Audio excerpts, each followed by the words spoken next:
గోపి గారి ఎట్లా వచ్చిందంటే మనకి ఇండివిడువల్ గా క్లాస్ చెప్తున్నట్టు ఇది అసలైన కోచ్ అంటే నాకు అర్థమైంది.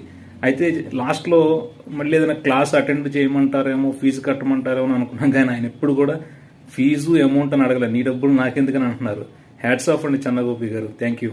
కోట్లు సంపాదించిన వాడికి ఏమైనా కొమ్ములున్నాయా? నీకంటే ఎక్కువ బ్రెయిన్ ఉందా? నీకంటే 24 గంటల కంటే ఎక్కువ సమయం ఉందా? వాడు ఎందుకు కోట్లు సంపాదిస్తుండు, మనం ఎందుకు సంపాదించట్లేదు? ఎప్పుడన్నా ఆలోచించినవా?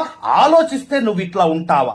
స్టడీస్ లో చిన్నప్పటి నుంచి మనం నేర్చుకున్నది సర్టిఫికేట్స్ మాత్రం ఉపయోగపడుతుంది, కానీ ఫైనాన్షియల్ ప్లానింగ్ గానీ, సోషల్ అవేర్నెస్ స్కిల్స్ గానీ ఇలాంటివి మీలాంటి వాళ్ళ దగ్గర నుంచి మాత్రమే మేము నేర్చుకోగలము.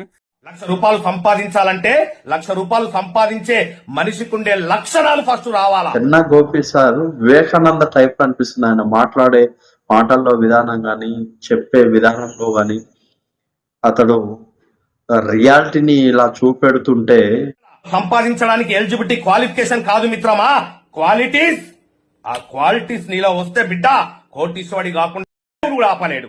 Right coach, right mentor support ఎప్పుడైతే ఉంటుందో వాళ్ళు ఇంకా తొందరగా తక్కువ టైంలో వాళ్ళు అనుకున్న గోల్స్ రీచ్ అవ్వడానికి చాలా బాగుంటుంది.